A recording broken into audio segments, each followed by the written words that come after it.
Então vamos abrir, Apocalipse, capítulo 14. Vamos dar continuidade ao estudo.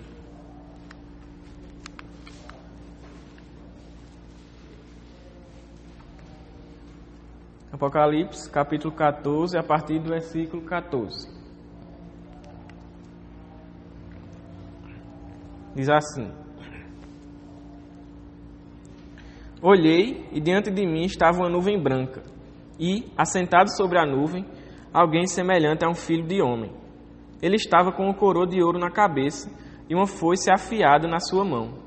Então saiu do santuário um outro anjo, que bradou em alta voz àquele que estava sentado sobre a nuvem: Tome a sua foice e faça a colheita, pois a safra da terra está madura.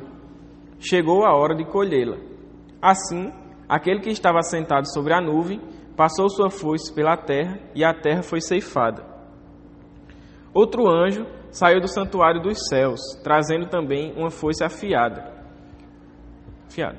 E ainda outro anjo, que tem autoridade sobre o fogo, saiu do altar e bradou em alta voz àquele que tinha a foice afiada: Tome sua foice afiada e ajunte os cachos de uva da videira da terra, porque as suas uvas estão maduras. O anjo passou a foice pela terra, ajuntou as uvas e as lançou no grande lagar da ira de Deus. Elas foram pisadas no lagar, fora da cidade, e correu sangue do lagar, chegando ao nível dos freios dos cavalos, numa distância de cerca de 300 quilômetros. Ou, em outras traduções, pode ter 1.600 estádios. Então, vamos lá. Vamos prosseguir, A gente começou o capítulo 14, e o capítulo 14 ele começa a falar, como a gente viu, como se fosse assim... ele vem falando sobre o surgimento da besta no 13, o surgimento do anticristo, da segunda besta, do falso profeta. Vem falando, tratando sobre isso. E aí ele começa a falar do juízo de Deus. Do juízo de Deus, sobre... que seria derramado sobre as nações ímpias, sobre os descrentes. E aí, a partir do capítulo 14, como a gente viu, ele meio que vai mostrar a realidade espiritual da igreja, e, de certa forma, também dos inimigos de Deus, que não são da igreja, da falsa igreja, dos que não são crentes. E aí a gente viu que ele vai falar, ele falou sobre, novamente, os 144 mil, que é a igreja, eles estavam cantando no céu, adorando a Deus, no começo do capítulo 14. Depois a gente viu, semana passada, que João ele relata o surgimento de três anjos dando ordens diferentes para coisas que iriam acontecer. O primeiro anjo falando para as pessoas adorarem a Deus, o segundo anjo falando que a Babilônia caiu, a grande Babilônia, a gente viu tudo isso. Aí o terceiro anjo falando em relação ao juízo daqueles que adoravam a besta. Aí agora, a partir do versículo 14, como eu coloquei, ele meio que vai expandir essa questão do juízo. Ele vai tratar sobre isso novamente, só que de outra forma. A gente vai ver daqui a pouco. Mas ele vai expandir esse assunto do juízo para os descrentes, e também, como a gente leu, a questão da colheita que é feita. A colheita. Não vou falar porque depois vou fazer uma pergunta. Então João agora ele começa... Sempre que João, em Apocalipse, ele começa assim: então vi. Então vi. É como se ele estivesse iniciando uma nova sessão de alguma coisa que ele vai falar. Tipo, ele está na visão dele, o que Deus está revelando a ele. Só que aí ele fala, então vi. Então ele está começando como se fosse um novo... Não é um novo assunto, porque ele pega o que ele falou antes, mas ele está iniciando uma nova sessão nesse assunto.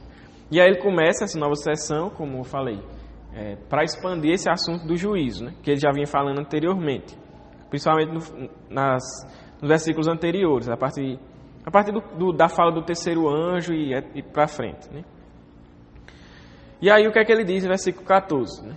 Ele diz que olhou e diante dele estava uma nuvem branca e alguém assentado sobre essa nuvem. Então ele vê alguém e ele descreve algumas características sobre essa pessoa que ele viu. Aí vamos lá, quais são essas características? A primeira delas é que ele diz que ele estava sobre uma nuvem branca.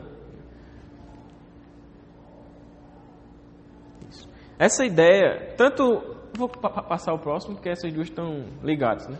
Tanto essa ideia da nuvem branca, como essa ideia de ter a semelhança do Filho do Homem, a gente já viu isso lá no texto de Daniel, capítulo 7. Alguém poderia ler esse texto para a gente? Abrir aí, por favor. Daniel, capítulo 7, versículo 13. A gente já leu em outras aulas, mas só para relembrar.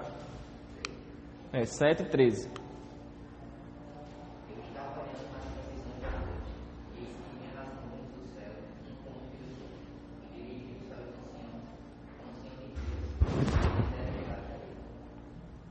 Pronto, só isso. Aí o que é que Daniel fala? Né? Disse que estava orando, tal, teve uma visão, e o que ele viu foi que vinha um homem, quer dizer, alguém semelhante ao Filho do Homem, ou seja, alguém com aparência humana, sobre as nuvens, né? Ou sobre a nuvem.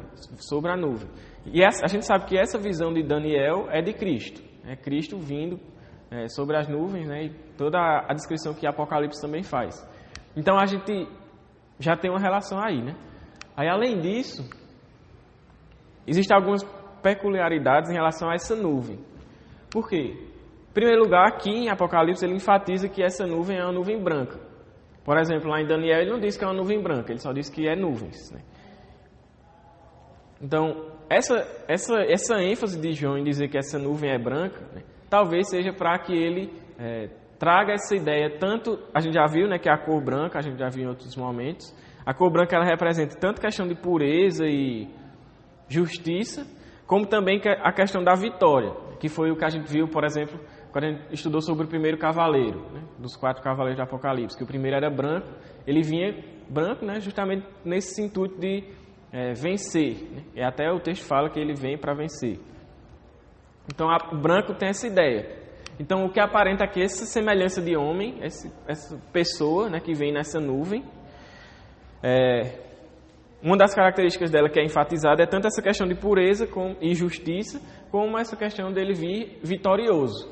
E também, mais na frente, a gente vai ver outra característica que enfatiza essa questão de vitória. Aí, além disso, a outra peculiaridade em relação a essa nuvem é que, muitas vezes, principalmente quem assistiu Dragon Ball, pode relacionar essa nuvem com a nuvem que Goku vem, né? Tá, vem assim. Só que não é essa ideia, né? A nuvem aqui não é um meio de transporte. Ele não vem dirigindo a nuvem. O que aparenta é que a nuvem é como se fosse o seu trono. Imagina um trono de nuvem. Como se fosse isso. Por quê? Porque aí vamos abrir lá em Joel, capítulo 3, versículo 12. E quem achar aí pode ler, bem ligeiro. Não, nem tão ligeiro. Quem achar pode ler. Desperta nações, avancem para o vale de Josafá, e já me sentarei para julgar as nações vizinhas. Pronto, então Joel está profetizando sobre o juízo final, né? Aí ele está dizendo, levante nações e tal, aí diz, pois ali me assentarei para julgar. O que a gente vai ver após isso, né, toda essa descrição que a gente já leu, do versículo 14 ao 20, é justamente a questão do juízo. Né? É o julgamento. É a ceifa, a colheita, então isso remete ao juízo. Né? E aí, juntando essa passagem de Joel com isso aqui de Apocalipse, né, e outras passagens também de Apocalipse que vai tratar do juízo, a gente entende que essa nuvem não é um meio de transporte pelo qual Cristo já disse, né, mas essa pessoa vai vir, todo mundo já sabe que é Jesus, né? Que Jesus vai vir não é como um meio de transporte, que ele vai vir em cima da nuvem, surfando e tal. É o trono no qual ele vai estar sentado para julgar as nações. Então, e esse trono é justamente essa ênfase que é branco para mostrar tanto a pureza, como eu falei, pureza, santidade, justiça e a vitória dele. É um trono de vitória. E para enfatizar essa questão da vitória, é dito, né, que João fala que ele tem uma coroa sobre a sua cabeça. Eu já falei também em outras aulas que existem 2 palavras no grego para coroa, que pode ser trazido como coroa. Né? A primeira tem essa Stéphanos, e tem outra que é diadema, que a gente já falou também. As duas são meio que sinônimos, só que um era usado mais em um contexto e outro era usado mais em outro contexto. Essa Stéphanos era utilizada mais no contexto de Jogos Olímpicos. Aquelas, não sei se você já viu, você já deve ter visto, quando antigamente, nas Olimpíadas de antigamente, quando o povo ganhava uma corrida, por exemplo, eles não ganhavam uma medalha de ouro, né? Botavam uma coroa neles, principalmente com aquelas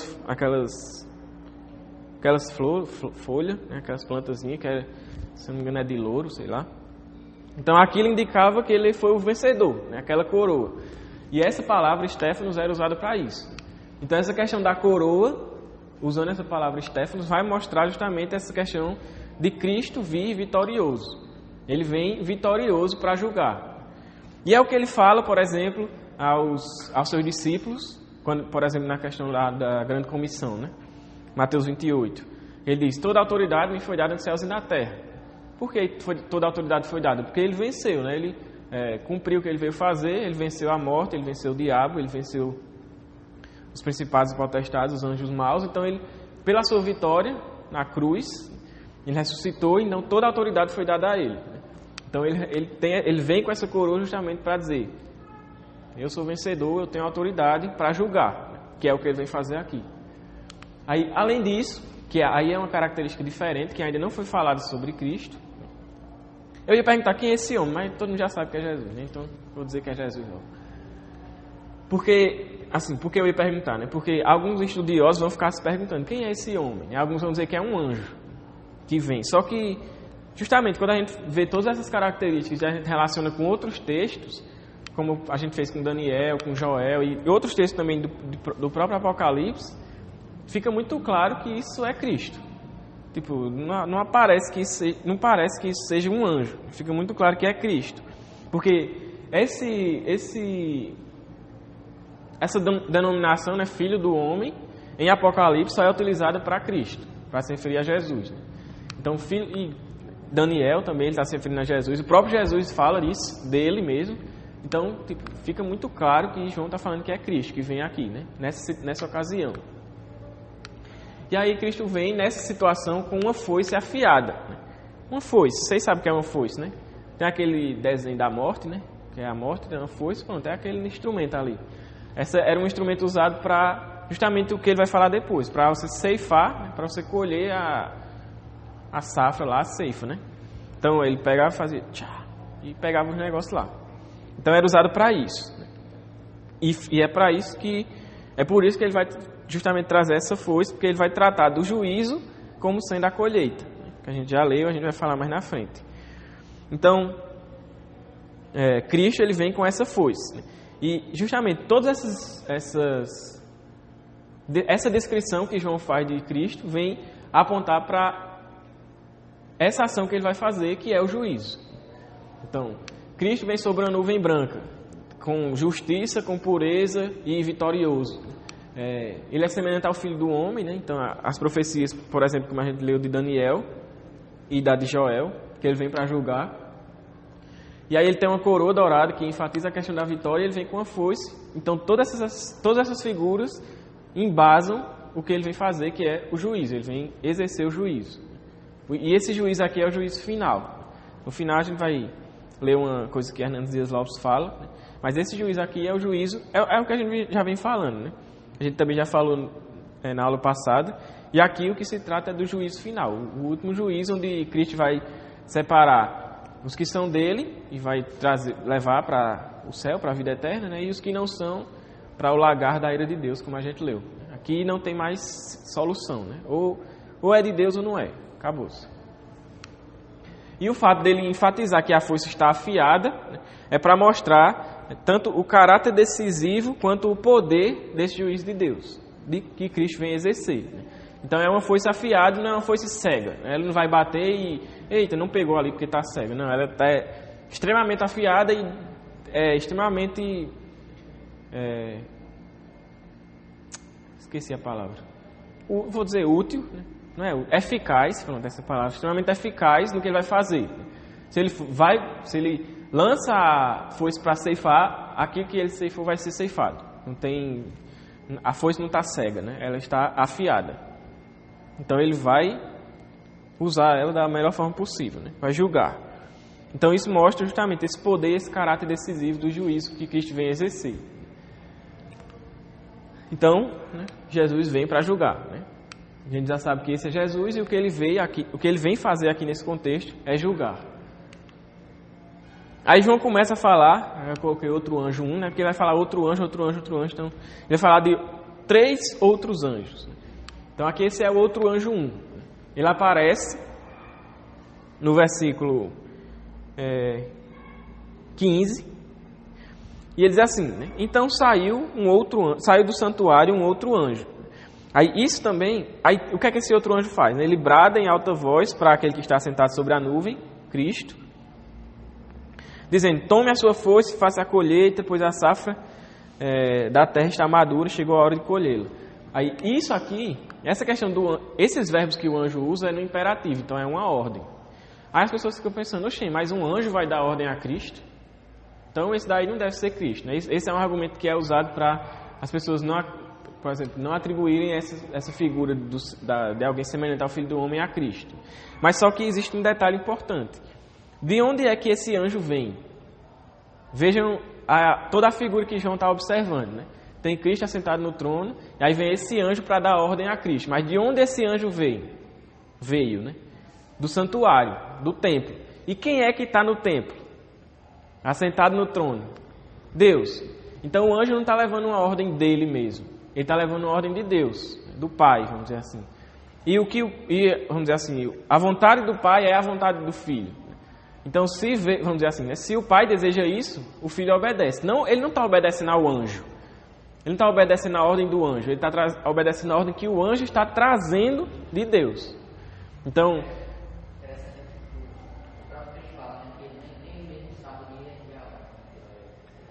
isso, Cristo como homem, né, ele não sabia, né? Foi perguntar a ele quando é que ele ia restaurar o reino, e ele diz: nem eu sei, só o Pai sabe, né? Só o Pai está, como é que eu falo? Está liberado de saber, eu esqueci como é que fala literalmente, mas só o Pai sabe, né? Então, Cristo, ele obedece a ordem de Deus, uma ordem que vem direto do templo, do santuário, né? Não é a ordem do anjo. Então, não tem problema esse anjo, vamos dizer assim, dar essa ordem a Cristo, porque a ordem não é do anjo. O anjo não está exercendo autoridade sobre Cristo. Ele está, como o autor do comentário fala. O anjo, ele não tem autoridade intrínseca, como Cristo tem. O anjo, ele tem autoridade atribuída. Que no momento que Deus fala: ei, leva essa ordem lá a Cristo. Aí ele recebeu essa autoridade de Deus, mas ele não tem autoridade sobre Cristo. Ele tem esse aval para dar essa ordem que vem do Pai. Mas a ordem não parte dele. Entenderam? Então por isso que não tem problema, por exemplo, esse anjo levar essa ordem para Cristo. Porque essa ordem vem do templo, do santuário. E João deixa bem claro isso, né?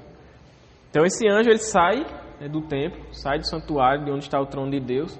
E todas aquelas imagens que João já falou sobre o templo, onde está o trono, né? Ele fala também sobre a questão do sacrifício, do incensário, das orações.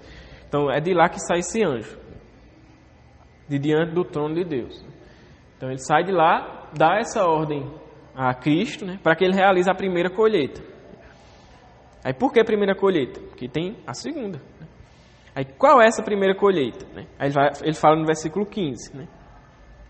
Que é a ordem que o anjo dá: tome a sua foice e faça a colheita. Então é para Cristo estar com a foice lá na sua mão. Então o que o anjo fala é justamente para que ele pegue a foice e ele faça o que ele foi fazer, né? E aí diz: toma a sua foice e faça a colheita, pois a safra da terra está madura, chegou a hora de colhê-la. Então, Cristo, e aí no versículo 16 vai dizer que Cristo, ele fez isso, né? Ele se levantou do trono.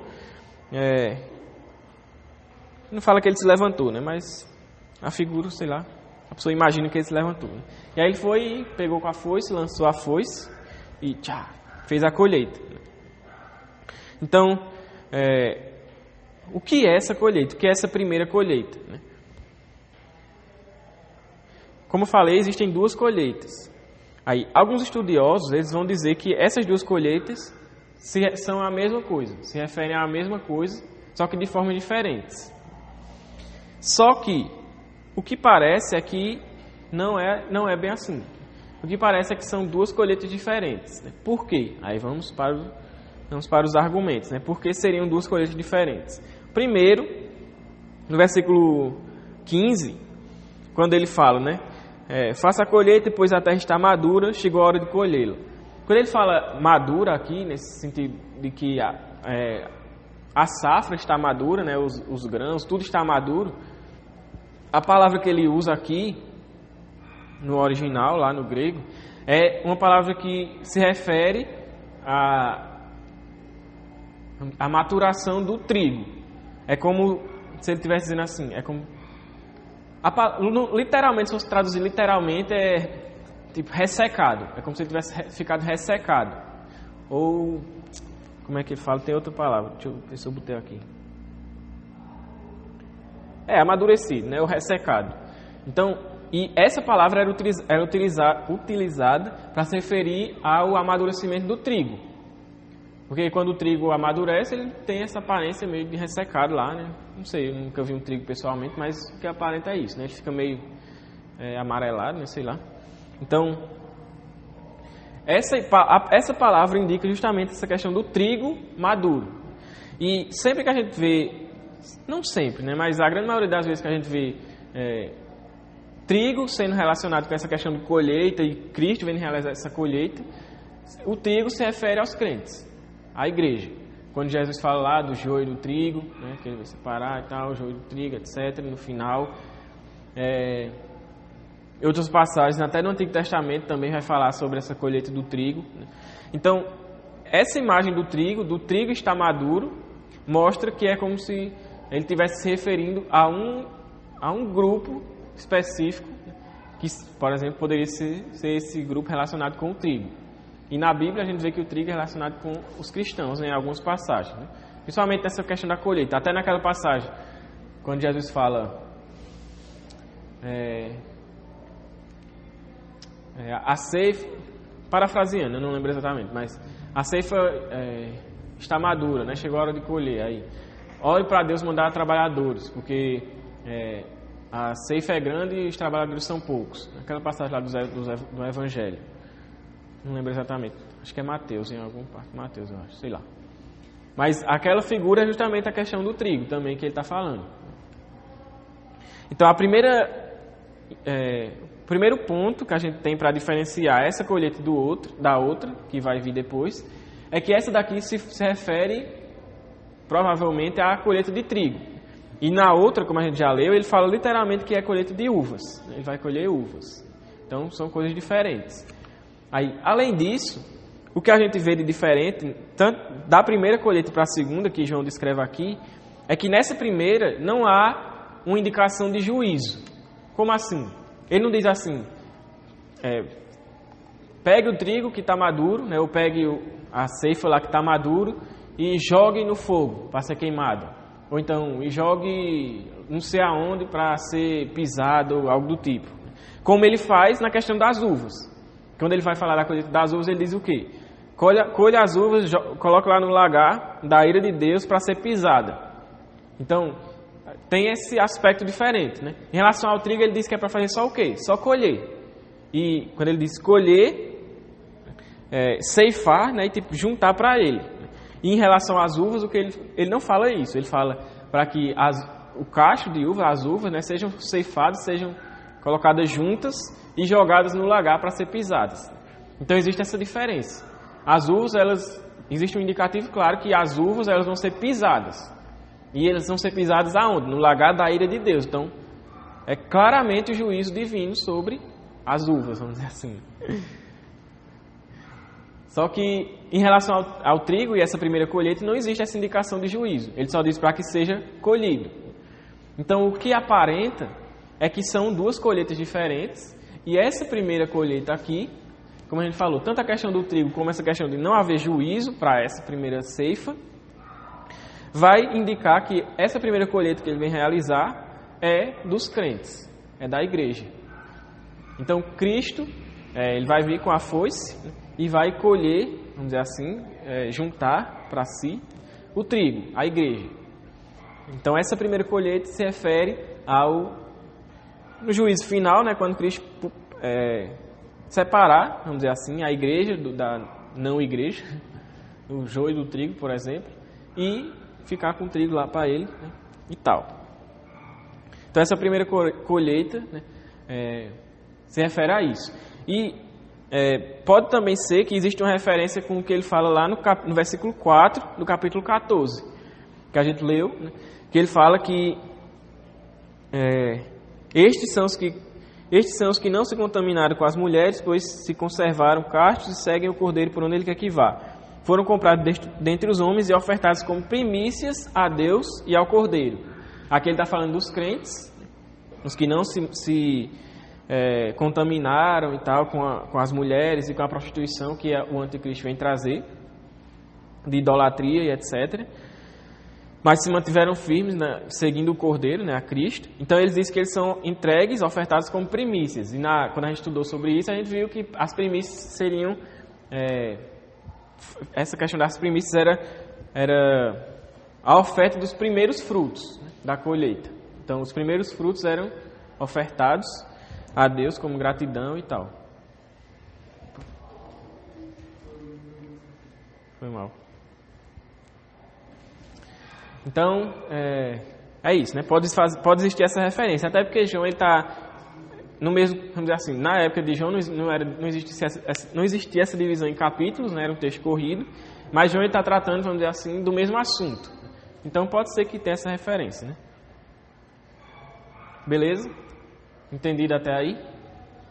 Então Cristo vem para exercer o juízo, para julgar todos, vivos e mortos, crentes e descrentes. Ele vem julgar, é o que a gente viu. E ele começa esse juízo ceifando os crentes, né? Colhendo, vamos dizer assim, o trigo, a igreja. É a primeira colheita que ele faz. Então até aí, beleza, entendido. Aí vamos agora para a segunda colheita, né, que é o que ele vai falar. Aí, por exemplo, como eu falei, no versículo 16 é dito só que Cristo fez o que o anjo falou para ele fazer, né? Ele pegou a foice e foi lá e ceifou. Então, está ceifado. Tem um setinho ali. Pronto, então se trata da colheita dos crentes, né? É a conclusão que a gente chega. Tinha esquecido dessa setinha aí. Então, se trata da colheita dos crentes, né? Cristo vem vitorioso, com pureza, justiça e santidade para julgar, e aí ele começa separando a sua igreja. Então, essa primeira colheita é a colheita dos crentes. Agora vamos para a segunda.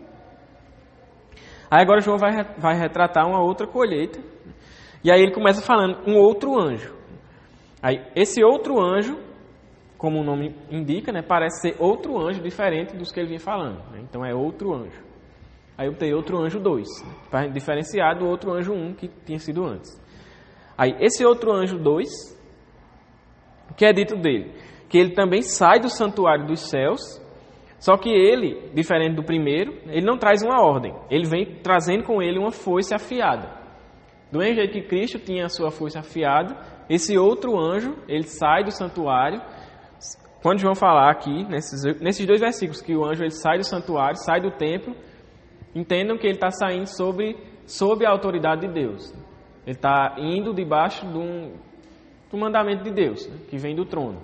Então ele não sai por vontade própria, né, ele sai porque Deus ordenou.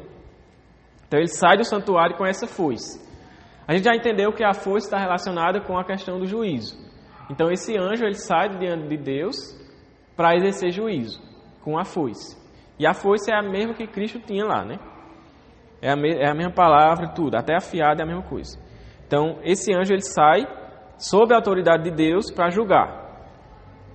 E aí, pronto, versículo 17 é isso, né? Sai do templo com a foice afiada. Aí no versículo 18, ele vai dizer que tem outro anjo. Então é outro anjo 3. O terceiro anjo que aparece nessa parte, né? Opa. Então lá vem o terceiro outro anjo, né? E aí esse outro anjo, 3, o que é dito sobre ele? Primeiro, que ele, aqui na ordem foi diferente, né? Mas primeiro é dito que ele vem do altar. Ele também sai do templo, só que de um lugar diferente do templo. O que parece é que o outro anjo 1 e o 2, eles saem de diante do trono, vamos dizer assim, de Deus. E esse outro anjo 3, ele sai do altar, ele vem do altar. E a palavra para altar aqui, que é usada aqui, se refere ao altar de ofertas queimadas. É aquele mesmo altar que a gente viu quando aparece capítulo 8, quando tem o anjo lá que está com o incensário e ele pega a brasa do altar, então é aquele mesmo altar. Aí talvez seja esse mesmo anjo, aquele mesmo anjo lá do altar do incensário, né, que estava lá, talvez seja esse mesmo outro anjo 3 aqui. Não tem como saber, né, porque ninguém estava lá para ver a cara dele e dizer se era o mesmo ou não. E ninguém sabe o nome dele, né? Mas pela localização dele, pode ser que seja a mesma pessoa, o mesmo anjo. Então ele é um anjo que vem do altar, né, desse altar de ofertas queimadas, daquele altar do incensário. E é dito também sobre ele no versículo 18, que ele tem autoridade sobre o fogo. Ele tem poder sobre o fogo. Aí isso é engraçado porque parece aquele desenho, né, Avatar, que controla o fogo. Só que os judeus, eles tinham essa ideia. Na tradição judaica, eles entendiam, né? Tem uns textos apócrifos. Tem um que, se eu não me engano, eu não lembro exatamente o nome, mas parece que é Testamento de Abraão, alguma coisa assim, que vai falar justamente sobre essa questão de anjos. E tem outros textos, Enoque também, que vai falar sobre... Tem na internet, se vocês tiverem curiosidade, é só pesquisar lá, livro apócrifo, aí bota o nome. Aí tem lá, em PDF, é umas viagens. Aí eles acreditavam que existiam alguns anjos que tinham autoridade sobre os elementos da natureza. Vento, fogo, água, terra, avatar. Então ele vai dizer isso, né? Que tem alguns anjos que tinham autoridade sobre alguns elementos da natureza. E aí esse anjo, João poderia estar fazendo referência a isso, né? Sobre esse anjo que tem autoridade sobre o fogo. E aí, como eu falei, lá nesse testamento de Abraão, eu não lembro se o nome é exatamente esse. Eu sei que é de Abraão, mas não lembro se é testamento, mas eu acho que é. Lá nesse livro, Testamento de Abraão, que é um livro apócrifo, diz o nome desse anjo que tem autoridade sobre o fogo, que é esse aqui, Purouel, que é o anjo que tinha autoridade sobre o fogo, que exercia esse poder sobre o fogo, né? Aí, pronto. Aí, esse anjo, como eu falei, é possível que esse anjo seja aquele mesmo que é falado lá em Apocalipse capítulo 8, versículo 3 ao 5. Aí quem puder abrir e ler para a gente, por favor.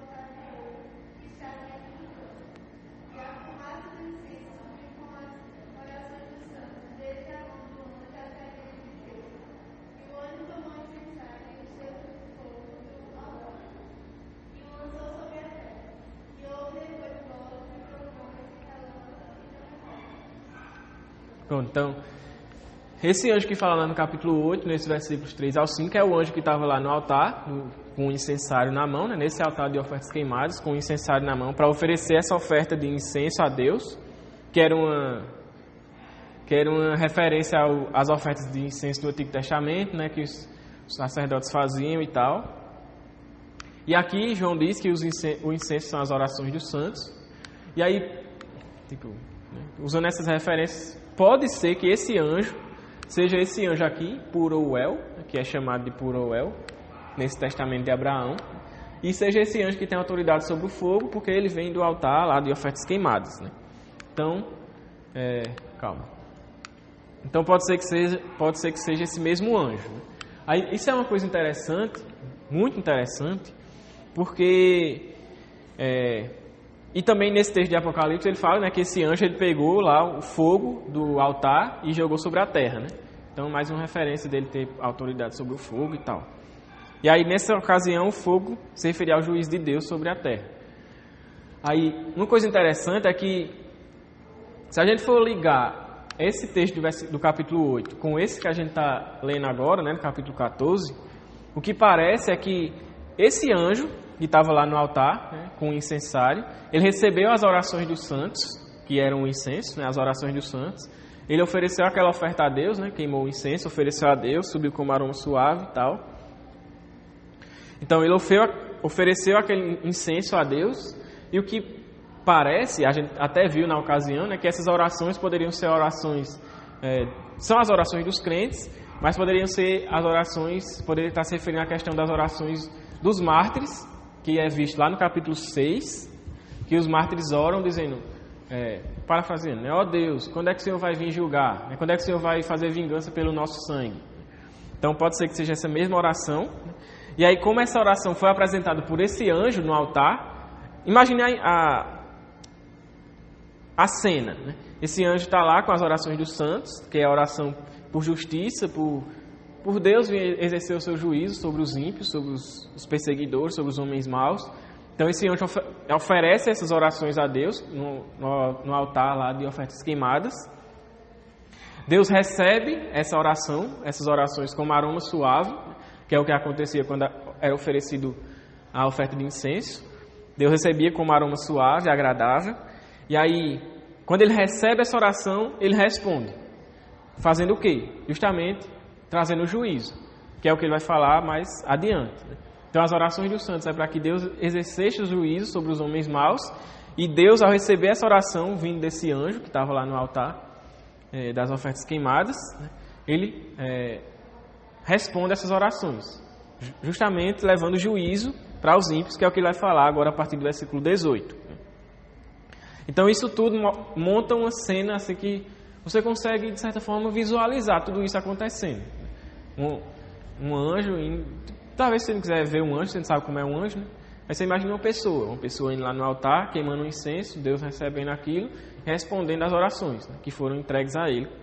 Então, você consegue visualizar mais ou menos o que João viu, né? O que João viu, só ele viu, mas você consegue ter uma ideia mais ou menos, né, do que ele está vendo, do que ele viu, né, na verdade. Então, esse anjo, né, como a gente já viu, pode ser esse Puroel, ele tem autoridade sobre o fogo, ele saiu desse altar de ofertas queimadas e tem toda essa referência com as orações dos santos que a gente acabou de falar. Aí o que é que esse outro anjo 3, ele fez? Aí no versículo 18 vai dizer, né, que ele bradou em alta voz para aquele anjo que tinha a foice afiada. Então João viu um anjo que tinha uma foice afiada, que saiu diante do trono de Deus, saiu do templo. E aí veio outro anjo que tinha autoridade sobre o fogo, saiu do altar. Aí esse outro anjo, que é o anjo 3, né, que a gente chamou, ele ordena o anjo 2, que estava com a foice, para realizar essa segunda colheita, que é o que ele vai falar. No versículo 18 ele diz, bradou em outra voz ao anjo que tinha a foice afiada, aquele que tinha a foice afiada, e diz, tome a sua foice afiada e ajunte os cachos de uva da videira da terra, porque as suas uvas estão maduras. Então aqui, como a gente falou, existiu aquela primeira colheita que se refere a Cristo vindo juntar a sua igreja, né? Cristo juntando os crentes, colhendo os crentes, vamos dizer assim. E aqui, essa segunda colheita, onde esse outro anjo, 2, recebe a autoridade de Deus para ir julgar. Ele não vai, de certa forma, julgar, né? Porque o juízo está mais em relação a quando Deus vai pisar as uvas. Mas esse anjo é ordenado que ele juntasse as uvas. Então ele vai lá colher e juntar as uvas, né? Pegar as uvas para colocar no lagar. Então esse outro anjo, 2, ele vai fazer isso. Vai juntar as uvas. E toda essa imagem das uvas, né, é retirada lá de Joel, capítulo 3. A gente leu o capítulo 12 antes, mas agora a gente leu o versículo 12, agora vamos ler o versículo 13. Leu o 12 e o 13 porque faz parte de uma coisa só, né? Joel 3, 12 e 13.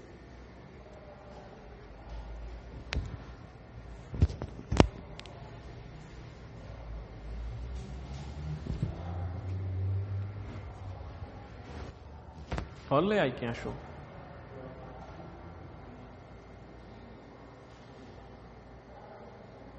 Levantem-se as nações, sigam para o vale de Josafá, porque ali me assentarei para julgar todas as nações de redor. Lançai a foice, porque está madura a seara. Pisai, porque o lagar está cheio. Os seus combatentes transbordam, porquanto sua malícia é viva. Pronto. Então, o que é que ele diz, né? Ele diz que ele vai vir para julgar, ele vai vir assentado para julgar, e depois ele fala como mais ou menos será esse julgamento. Ele vai lançar a foice para coisar lá a seara, e vai pegar esse fruto, colocar no lagar e vai pisar, é o que ele fala, vai pisar no lagar e tal, aí diz até, ele termina falando, né, que ele vai fazer isso porque a sua malignidade é grande. Então, essa ideia aqui que João está relatando, né, do juízo de Deus, tendo relação com um lagar onde as uvas eram pisadas, essa ideia é retirada aqui do texto de Joel, né, que é Deus vindo exercer o juízo justamente usando essa imagem, essa figura. E aí, o que é dito? Que esse anjo fez isso, né, que foi ordenado a ele. Versículo 19, vai dizer que o anjo passou a foice e ajuntou as uvas e as lançou no lagar da ira de Deus. Então ele fez o que foi ordenado a ele, juntou as uvas e lançou nesse lagar. O que é o lagar? Né? O lagar é tipo um tonel, assim, onde era colocado as uvas para o povo pisar e fazer o vinho. Antigamente não tinha engenho, esses negócios. Eu nem sei como é que faz vinho, mas não era como faz hoje. Antigamente, como se fazia vinho? Pegava a uva, colocava lá no tonel, lavava o pé, né? É bom lavar o pé. E ia pisar nas uvas. Aí o suco da uva, aí tipo assim, tinha esse tonel e tinha como se fosse um cano, né? Um duto, por onde o suco ia passar e ia chegar num outro local lá onde eles iam, né, guardar o suco da uva que ia sair.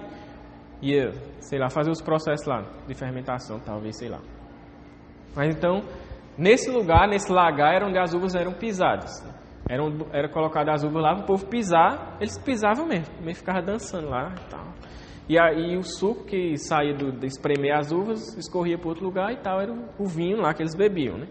Então o lagar é isso. Então o que é que esse anjo fez? Pegou essas uvas, colocou lá a imagem, né, que esse anjo pegou essas uvas, colocou lá nesse tonel, justamente para que fosse pisado e fosse produzido, vamos dizer assim, esse vinho. Só que aqui aí eles chamam, né, esse vinho, esse suco que sai do sangue. Por isso que aqui ele vai dizer que o sangue que saiu do lagar, né, então relacionando essa questão do sangue tem tanto a ver com morte dos ímpios e juízo e tal, essa coisa, mas também tem a ver com o suco da uva mesmo, do vinho, o sangue da uva, né? Seria o suco da uva. E aí essa é a imagem que é retratada aqui, né? Tipo uma colheita de uvas, que aí ele pega as uvas, joga lá no lagar para ser pisado e ser feito o vinho. Aí é interessante porque semana passada a gente falou justamente sobre essa questão de vinhos, né? Que a gente falou que Deus iria exercer a sua justiça e ia trazer juízo como uma bebida não misturada, né? Como vinho não misturado. A gente falou sobre isso. E que os ímpios, eles bebiam vinho e se alegravam e ficavam loucão, e o vinho da prostituição, que ele vai falar, né? Então eles se deleitavam na imoralidade, na prostituição, esse era o vinho deles. Só que depois eles teriam que beber outro vinho, que era o vinho da ira de Deus, que era um vinho não misturado, e a gente viu o que tudo isso representa.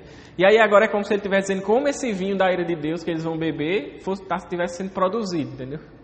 Deus está agora pisando as uvas, então... Tipo, tudo faz parte de uma figura só que representa o juízo de Deus sobre os ímpios. E é interessante, porque é por isso que a gente vê assim, de certa forma, né, a malignidade crescendo no mundo e, sei lá, alguém pode se perguntar, né? Caramba, tanta gente mal, tanto pecado, o povo matando uns aos outros, onde está Deus? Então, calma, Deus está deixando, como ele fala no texto lá de Joel e como ele fala aqui, né, ele está deixando as coisas amadurecerem, está deixando a malignidade chegar em certo ponto para que o juízo venha e acabe de uma vez por todas, né? Não que Deus tenha prazer no mal, vamos dizer assim, nessa questão, no pecado, né? Mas Deus tem um tempo determinado para todas as coisas. Então, na hora que ele for para julgar, ele vai vir e vai julgar. E todos esses pecados das pessoas, as imoralidades, tudo isso não vão ficar impunes. Por mais que na nossa sociedade a gente possa ver injustiça, impunidade, arrodo a todo lado, mas quando o juiz de Deus vier, tudo isso não vai ficar impune. Todo pecado vai ser julgado. Aqueles que crerem em Cristo, nosso pecado já foi perdoado pela obra de Cristo. Nós somos justificados por causa de Cristo. Então a gente não vai ser lançado no lugar para ser pisado por Deus. Mas aqueles que não creem em Cristo, como o próprio Jesus fala, já estão condenados. Então, vão ser pisados por Deus. Aí, o que é que ele vai falar? Pronto, lançou no lagar da ira de Deus. Né? Aí, quem é que pisa? Aqui no texto, no versículo 18, né, na verdade, no versículo 19 e 20, né, ele não deixa claro quem é que vai pisar o lagar. Ele diz assim, que as uvas foram pisadas, elas foram pisadas no lagar. Mas quem foi que pisou? Não deixa claro. Né? Aí, se a gente for pegar outros textos, a gente vai entender quem é que vai pisar. Né? A gente sabe que é Deus, mas para ficar mais claro, né, com base bíblica, quem é que vai pisar esse lagar? Aí a gente vai ler dois textos que vai mostrar quem é que vai fazer isso. Né? O primeiro deles é Isaías, capítulo 63, versículo 3 e 4. E quem abriu aí pode ler, por favor.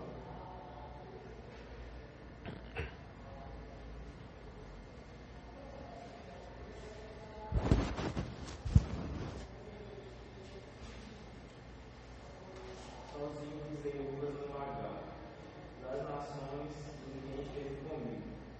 Eu as pisoteei na minha ira e as pisei na minha indignação. O sangue delas respingou na minha roupa e eu manchei toda a minha veste.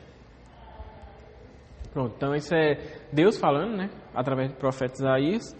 E ele dizendo que sozinho ele pisou no lagar. Então é Deus que está dizendo que pisou no lagar, pisou nas uvas e o sangue delas respingou nas suas vestes. Né? Então para você ver como era a pisada, né? Na pisada, chega o negócio respingava para cima. Então aqui em Isaías ele diz, é Deus que vai pisar o lagar. Aí outro texto que vai também mostrar isso é Apocalipse, capítulo 19, versículo 15. É um pequeno spoiler, mas faz parte. Quem abriu aí dela aí, por favor?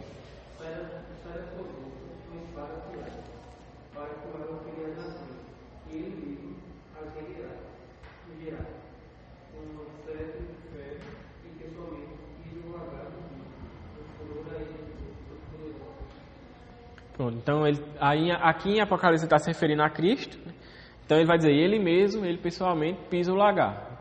Então é Deus, Cristo, que pisa o lagar. É Deus, Cristo, Deus, a Trindade, Deus Trino, que vai exercer o juízo. É Deus que vai pisar o lagar. Então o texto de Apocalipse aqui que a gente leu, capítulo 14, versículos 19 e 20, não deixa claro quem vai pisar, mas por outros textos a gente sabe quem é que vai pisar. É Deus, que vai julgar as nações, né, os ímpios. Aí, uma coisa interessante é que ele vai dizer que isso foi feito, né, no versículo 20, ele diz, elas foram pisadas no lagar fora da cidade. Por que fora da cidade? Porque João fala isso, fora da cidade. Né? O que é que tem a ver fora da cidade? Vocês lembram de alguma outra coisa que aconteceu fora da cidade? Na Bíblia, né? Obviamente.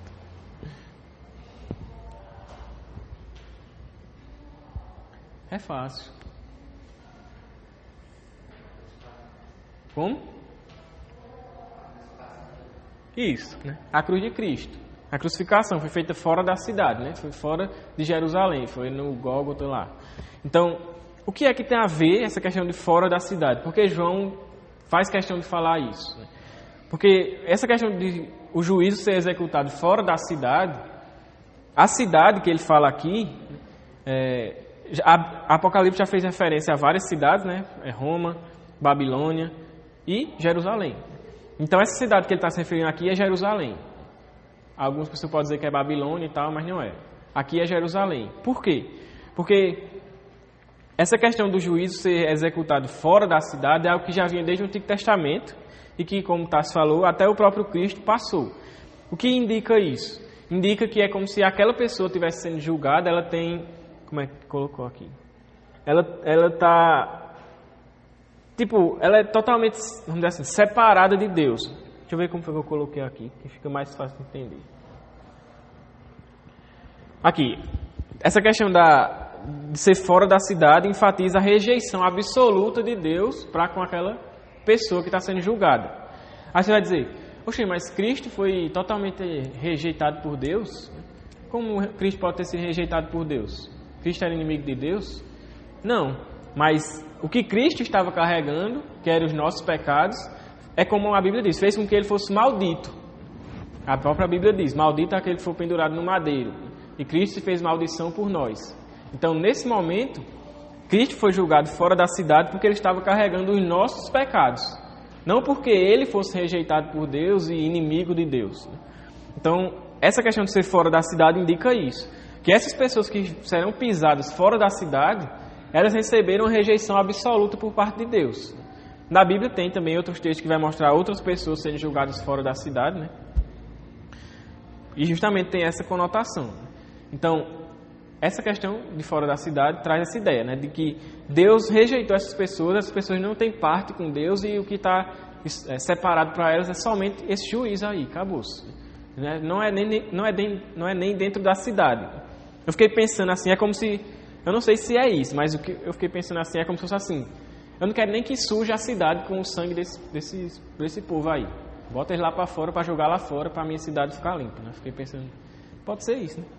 Porque ele não quer nem que a cidade seja manchada com o sangue desse povo, né? Dos ímpios. Então traz essa ideia de rejeição absoluta. Então esses que vão ser pisados, eles foram totalmente rejeitados por Deus. Né? Não há mais... não tem mais o que fazer. Só o que espera eles é o juízo. Então João faz questão de trazer colocar essa frase, né, essa questão de fora da cidade, para trazer essa ideia. E aí ele vai dizer, né,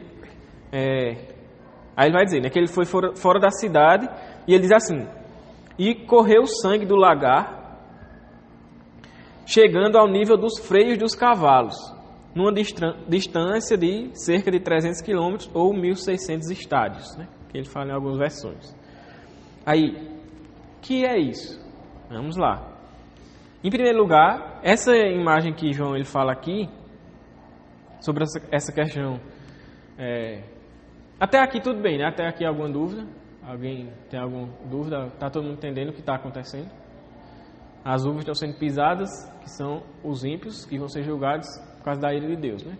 Até aí, beleza. Aí aqui ele vai dizer, né, que esse sangue que escorreu por causa desse pisoteamento, sei lá, é assim que fala, sei lá, dessa pisada nas uvas aí, esse sangue que escorreu, né, ele chegou ao nível dos freios dos cavalos, né, ele correu do lagar, chegou ao nível dos freios dos cavalos e atingiu uma distância de cerca de 300 km ou 1.600 estádios. O que é que isso significa? De modo geral, isso significa que esse juízo, ele vamos dizer assim, grandioso, ele é extenso, ou seja, ele abrange toda a terra, ele é algo muito grande. Por quê? Aí vamos lá. De modo geral, o significado é esse, mas vamos, né, por partes. Uma setinha essa eu lembrava. Aí o que é que ele vai falar? Primeiro, ele vai falar dos freios dos cavalos, né? Que ele chegou, como ele fala no versículo 20, chegou ao nível dos freios dos cavalos. O que é isso, né? Aí eu fui ver, né, que é os freios dos cavalos, é um negócio que ele bota na boca, né? Quem anda de cavalo aí sabe. O freio do cavalo é um negócio que bota na boca aqui, cara. Ei, cavalo, para, aí puxa. Então, e esse freio dos cavalos ficava mais ou menos em média, né, nessa altura de 1,5 m. Né? Depende do cavalo, se for um cavalo grande, mas em média se refere a uma altura de 1,5 m. Então é como se ele estivesse dizendo que o sangue dessas uvas, ou esse vinho, esse suco, né, o sangue dos ímpios, vai chegar na altura de 1,5 m. Alguém aqui tem 1,5 m? Fica em pé aí, só um minutinho. Pronto, é a altura de Emanuel aí, ó. Imagina aí uma piscina de sangue dessa altura aqui. Essa é a imagem que João está retratando aqui. Uma altura de 1,5 m de sangue. Talvez aqui ele esteja falando sobre, como eu falei, né? Ele está falando tanto o sangue da uva, que é o vinho, mas também o sangue dos ímpios, que diz respeito à morte, ao juízo, né? Então, essa altura é que esse sangue dos ímpios chega, né? 1,5 m, a altura, o nível do freio dos cavalos. Aí, além disso, ele vai falar agora sobre a questão da extensão. Ele já falou da altura, né? Profundidade e tal, né? E agora ele vai falar da extensão, até onde isso se estende. Aí, existem duas interpretações para isso. A primeira delas é uma interpretação literal, que aí vai pegar essa distância, que aqui estádios eram uma medida de distância, que era cerca de 192 metros, um estádio era 192 metros, Aí você multiplicar 192 por 1.600, dá 300 e pouco. 307, parece, alguma coisa assim. Eu fiz na calculadora, mas não lembro não. Agora. Mas dá cerca de 300 mil metros, né? Ou seja, 300 quilômetros. Então, essa distância de 1.600 estádios, ou cerca de 300 quilômetros, é a distância que se refere à extensão da Palestina. Toda aquela região da Terra Santa ali, desde, se eu não me engano, é desde Dan, posso estar errado, mas se eu não me engano, é desde Dan até Berseba, eu acho, alguma coisa assim. É toda a extensão da Palestina, tem essa medida de cerca de 300 quilômetros. Então, a interpretação literal vai dizer o quê? Que João está usando essa distância para dizer que o juízo de Deus vai se estender sobre toda a terra santa, vamos dizer assim, sobre toda a terra da Palestina. Para fazer referência a toda a terra, todo o mundo. Né? Porque, como a gente viu nos textos, por exemplo, Tá pegando, não? Foi mal, galera, vai pegar agora. Como a gente viu nos textos, por exemplo, lá de Joel e outros textos, né, sempre em relação ao juízo, ele vai convocar as nações. Então é como se todas as nações fossem se juntar lá, por exemplo, na Terra Santa, na Palestina, para serem julgadas. E esse sangue vai se estender por toda essa terra, por toda essa região, por cerca de 300 quilômetros. Né? Uma região de cerca de 300 quilômetros, que na interpretação literal é a extensão da Palestina. Toda a região lá, né? Onde fica Israel e tal, aquela galera lá. E aí existe também a interpretação simbólica, que vai dizer o quê? A interpretação simbólica vai pegar esse número, 1.600, né, e vai... como é que chama? Não é dividir, como é a palavra? Esqueci. Não é fatorar também não, é tipo... sei lá, não sei. É tipo, vai separar. Vai separar o número. Então, 1.600, como é que a gente pode separar esse número? De várias formas, mas uma delas 1.600 seria 16 vezes 100. Né? 16 vezes 100 dá 1.600. Aí 16 é 4 ao quadrado e 100 é 10 ao quadrado. Essa é a interpretação simbólica. Né? Por que eles fazem isso? Porque 4 é um número simbólico, muito utilizado em Apocalipse. A gente vê, quando ele fala os 4 cantos da terra, os 4 cavaleiros do Apocalipse, os 4 anjos, né, que estão segurando os 4 ventos. Então ele sempre está falando de 4, os 4 anciãos, os 24 anciãos, os 4 seres viventes, na verdade.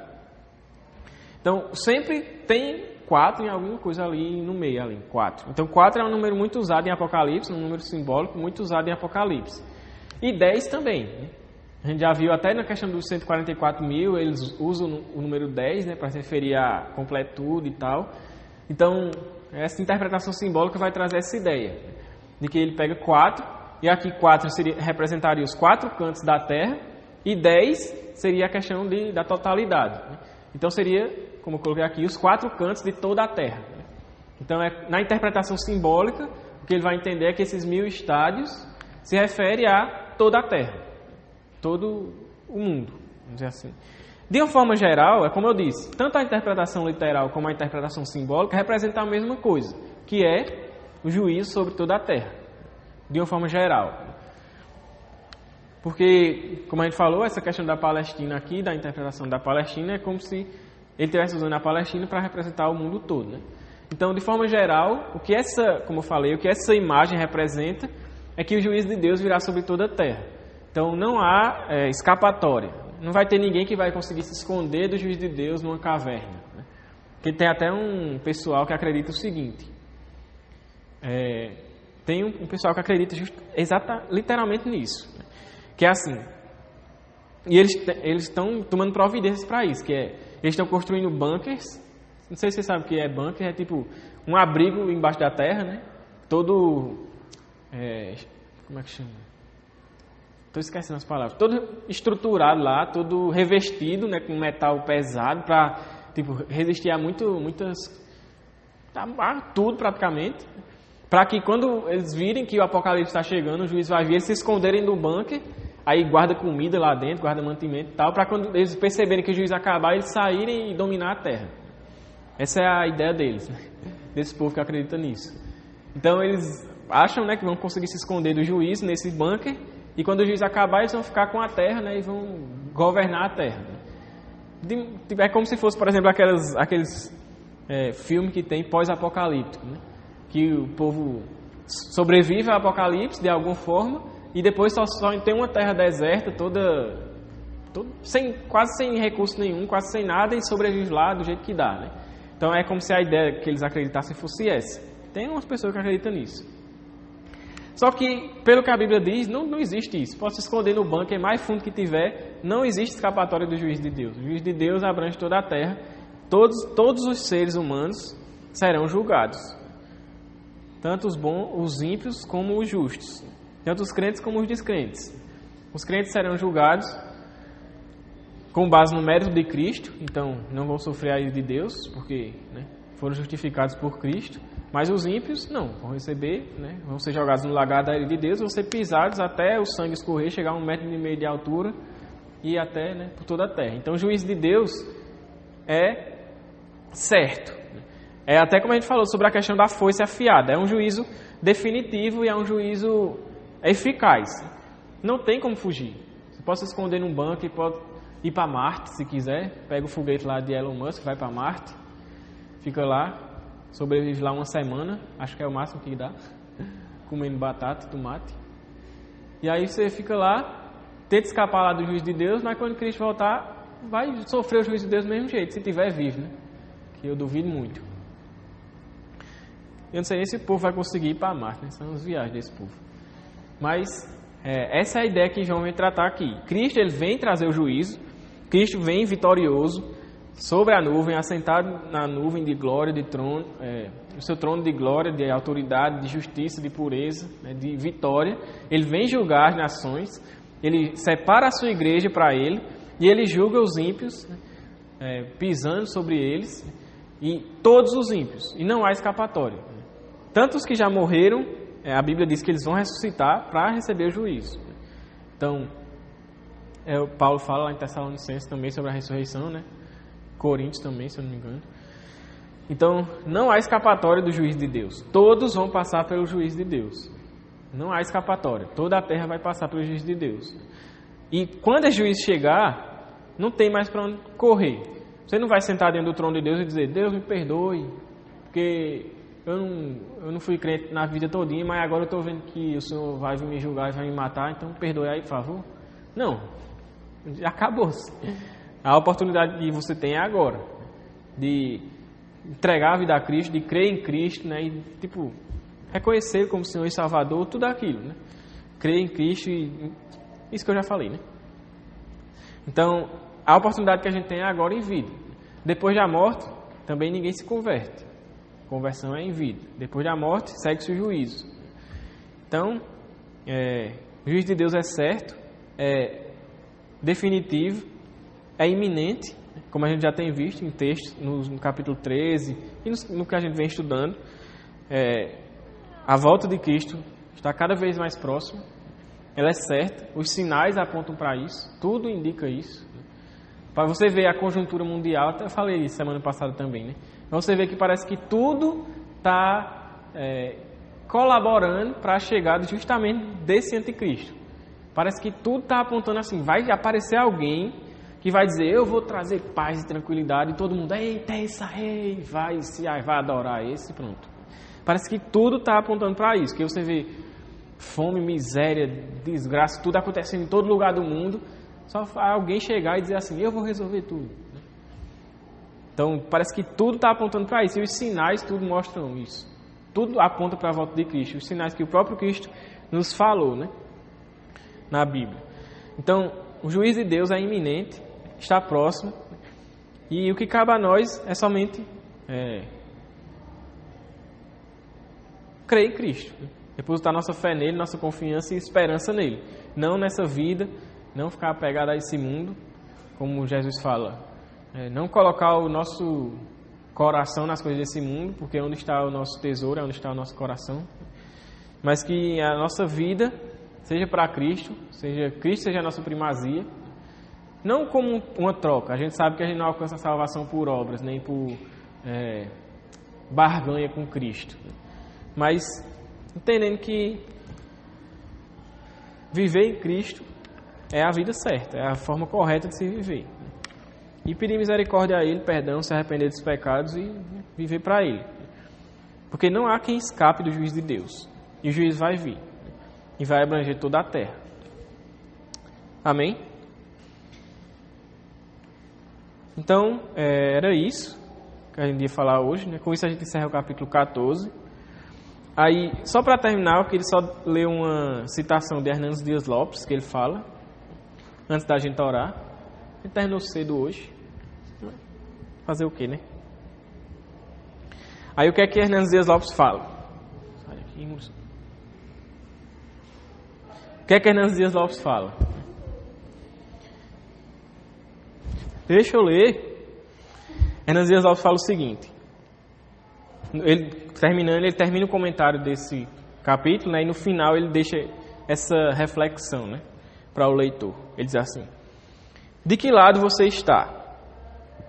Você tem o selo de Deus na sua vida? Sua vida é pura?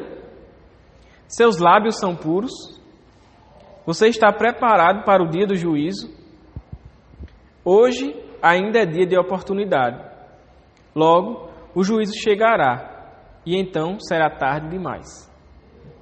Então, Hernandes Dias Lopes conclui, né, seu comentário sobre esse capítulo falando isso, né? Fazendo com que o leitor e todos nós, né, estudantes desse texto, desse capítulo, venhamos a refletir onde nós estamos, onde nós nos encontramos em toda essa situação, em todo esse contexto, né? Se nós estamos do lado daqueles que têm o selo de Deus ou do lado daqueles que têm o selo do anticristo e que adoram o anticristo. Se a nossa vida é pura, se é santa, se é consagrada a Deus ou não. Porque é como a gente já falou também, e a Bíblia deixa bem claro isso, não existe meio termo. Ou é filho de Deus ou é filho do diabo. Não existe meio termo. Ou você vai para a eternidade com Cristo, ou você vai ser pisado no lagar da ira de Deus, vai beber o vinho da ira de Deus, vai ser lançado, como ele fala, no lago de fogo, né, como a gente falou semana passada. Então não existe meio termo, não existe, eu vou ficar ali entre o céu e o inferno, não vou nem para um nem para outro. Não existe isso. Ou é crente ou não é. Então, a nossa oportunidade de confessar a Cristo e ser salvo é agora em vida, nessa vida que Deus nos dá. E beleza, se nós somos crentes, glória a Deus, graças a Deus, estamos livres da ira vindoura por causa da obra de Cristo. Mas existem pessoas ao nosso lado, até na nossa própria família, que talvez não sejam cristãs, que talvez estejam caminhando justamente para ser pisadas por Deus e lançadas no lago de fogo eterno, onde vai ter uma eternidade de juízo. Então a gente também precisa pregar esse evangelho para essas pessoas. A gente não vai converter ninguém, quem converte é o Espírito Santo, mas a gente precisa pregar, a gente precisa anunciar. Como, por exemplo, eu sempre lembro do Peregrino, um livro, né? Que quando o cristão lá, ele lê lá o livro e ele entende que vai vir, que está vindo um juízo aí, vem uma ira vindoura, o que ele faz é anunciar essa ira vindoura. É como, por exemplo, o que Noé também fez, né? Dizendo que vai vir o dilúvio aí, galera. Então a gente precisa ser essas pessoas que anunciam a ira, o juízo que vem, o juízo que Deus vai vir, anunciam a volta de Cristo e anunciam que há esperança em Cristo, para que mais pessoas sejam salvas e não passem por essa calamidade, essa coisa que vai ser, né, esse juízo. Porque é algo que a gente não consegue nem imaginar. E graças a Deus a gente não vai nem sequer provar disso, né? Graças a Deus. Amém? Então, fica para nós essa reflexão e essa responsabilidade, né?